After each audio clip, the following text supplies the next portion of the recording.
Hello everybody, it's the Historical Gamer once again, and today I'm talking to you about another upcoming game that was just announced yesterday. You probably saw it. It actually got quite a bit of press on wargamer.com, on VentureBeat, on a number of different sites, and that's probably because the game we're talking about here today is a classic game that a lot of people have played, regardless of whether they're interested in board games or not, regardless of whether they're interested in war games or not.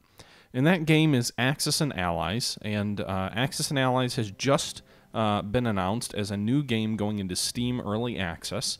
It's being developed by Beamdog, and the game is going to be called Axis and Allies Online. So that's kind of an interesting remake, if you will, of an old Axis and Allies classic. Beamdog has said it's going to be the 1942 version of the game, which I believe is sort of the iconic second edition, which looks at the entire globe, starting with a 1942 start date. You know, I'm kind of intrigued by this. I was not a huge Axis and Allies fan growing up per se. I didn't dislike it. I just didn't play a lot of board games. I did play a fair amount of Axis and Allies. Was it Blitzkrieg or no? Maybe it was Europe, which looked at the European theater specifically, so it got you a little bit more granularity in the game. You weren't quite so stretched out to look at the whole globe. I think one of my complaints with the original Axis and Allies was it was a game that just felt like you were doing a little bit too much across the globe, not enough minutia, if you will, not a close enough view of the front. And Axis and Allies, the European version I played, solved a lot of that. Nonetheless, I do have a couple of fond memories of the game. I did play the original game. I remember on a vacation with my dad. We played it while watching, I think it was WWE wrestling.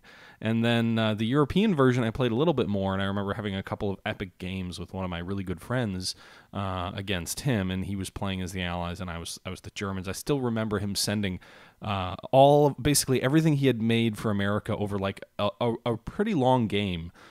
It was at least like 60 turns or so, and he had built up the United States. You know, Britain had been conquered and crushed. Russia had been crushed, but he had built this massive stack of doom of American units, and he was going to do D-Day, and he was going to sail it across the map and land in Europe and overwhelm me. And I remember looking, because I had been fighting, you know, I had been bleeding pretty heavily when I took England, when I took Russia, and shortly after the fall there, he was going to move this huge stack, and I was going to have no hope, except I realized, looking at his setup, he had a lot of transports, he had a lot of troops, he didn't have any naval vessels at all. He didn't have any destroyers. He hadn't built up any battleships. He had no escort for this convoy. And I still remember him rolling this massive convoy across the map and succumbing to a wolf pack of mine and just being obliterated. And for years after, I still remember referring to the move as his, his name, and then, his blunder, like, greatest military blunders of whatever on the History Channel. And he would be on that list of disgraced military commanders. And so I do have a little bit of a history with the series. I did buy the original Avalon Hill CD for the game, so this is not the first digital version of the game that'll be coming out. They did have a computer game version years and years ago, but Axis and Allies Online is going to be on Steam. It's going to be available for PC, Mac OS, and Linux, and I believe, based on what I'm reading, it'll be exclusively available through the Steam store. So, interesting to see. There currently is not a modern iteration of Axis and Allies on the computer. There are a couple of freeware versions or clones that some folks have put out, but nothing official anyway, and this is obviously official. You've seen the trailer in this video already, and I'm kind of intrigued, and I'm interested to hear what all of you think about this. I mean, I know this is probably the most famous of the Axis and Allies games. I always wanted to play the Pacific version, which apparently had some interesting and obscure rules for like China and other things like that, which was basically like the European version, but it focused on the Pacific. And I remember, with my European version of the game, downloading rules for like a World War I version. There were mods within a board game basically where you had different rule sets based on different different types of start dates. So yeah, I'm kind of excited about this. I definitely would like to play the game. Let's take a look real quick through the frequently asked questions which were posted by Beamdog here about this. All right, so we're looking at the frequently asked questions PDF here, which is available online. I'll throw a link in the description. You can see here that the game is Axis and Allies Online. It's an official digital adaptation of the best-selling board game Axis and Allies 1942, the second edition. There are 5 major powers included in the game. It's at the high watermark of Axis expansion. Germany and Japan face the greatest alliance of the United Kingdom, or the Great Alliance of the United Kingdom, the Soviet Union, and the United States. It'll be available on Steam. It'll be compatible with Windows, Mac OS, and Linux. You can see some computer specifications here. Not terribly high-end, integrated graphics are fine. Obviously, it's a board game adaptation, so that shouldn't be too challenging to support for most computers. It looks like there's an Axis and Allies newsletter you can sign up for to discuss Steam community chat. It's not yet on Steam, so I did do a Google search of Steam. There is no store page for it yet. The details on this are very sparse, to be honest. It's not something that they've released a lot about. They haven't released screenshots or anything like that. Presumably it's, that'll all be coming soon, but this is really the equivalent of a press release saying, hey, we're doing this. Let's see here. Rules. So they've got the rules editions that you can click on, and I'm not going to do that right now. But they do have the rules that would take you to the website where you can read them. In terms of the differences, they do have some answers out for what's different between Axis and Allies 2nd Edition, the actual board game, and the online version. It looks like mostly it seems to be like PC-related things. Like there's obviously no need to have a banker because the game will just do that for you. The computer will be your banker. Production capacity calculated automatically. Again, you're playing a computer game. It's a board game adaptation, but there's no reason to have you have to actually calculate the production capacity as you would on a board game when they have like that little breakout card with the slider and the industry and all of that. It's all done by the computer. Income phase, automatic, no plastic chits. Obviously, you're playing through a computer. There's no battle strip, so casualties will just be marked with an icon on the screen. Destroyed units will be removed automatically. Again, sort of an automation thing. The defender doesn't get to select roll dice during a button during attacks. It's asynchronous play. Attacker clicks through the dice rolls, which are randomly generated. The defenders do not select their casualties. A built-in defense profile selects casualties for the defender based on selecting the lowest IPC cost units first. So that's interesting. In the original Axis and Allies, you could sort of pick and choose which units were your casualties. In this game, it's doing it for you. It's picking the lowest cost ones, so I'm assuming that'll agree with most people in many cases, but I'm sure there's situations where your strategy might not call for losing your cheapest unit. Let's see here. Units from the same side can freely share territories and sea zones. Units from the same side cannot share transports or aircraft carriers.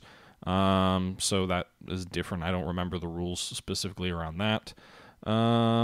Defending submarines do not have the option to submerge. Okay, that's interesting. And at this time, optional rules from the rulebook are not available, so it's just going to be the standard version of the rules. And I think the original CD version, I still have that somewhere, might have had some optional rules for you, but maybe that'll be something they'll add later on. They have some terminology differences. They will have a tutorial to help you learn how to play, and obviously you can play online. So the game supports 1 player where you're playing against the AI, but it also supports up to 5 players. So you could put together a cool little online game with 5 different people, and that might be a fun thing to do on the channel, right? Like that might be kind of cool to have all of us, not all of us, obviously, got more than 5 viewers. Just hit 20,000 subs today. I need to do a video to thank all of you for that. That's a huge milestone for me, so thank you guys, and I'll have something coming. I have a couple of Steam keys as well to give away for some different games, so I'll probably do that sometime soon, maybe this weekend. But I digress. So you can play from 2 to 5 players. It would be fun to, maybe put together like a game with some of my followers, if you will. Power's going to play Axis and Allies. All right, you can play as the Axis, the Allies, or subset. Take control any number of powers faction has to them. You can control powers on both sides in a pass or play or a single-player game. You can control all 5. Local games are stored locally, blah, blah, blah. Difference between island play and local play. Okay, presumably that's the same. Okay, so I wonder if this is like a real-time resolution then. That's kind of cool. You can add AI to multiplayer games. That's cool. Yeah. Okay. How do turns and phases work in online? You select between standard victory or total victory. Set up a new game. Player must play through each individual phase. Have you have to take actions? Not control the capital. Okay. It didn't really answer the questions.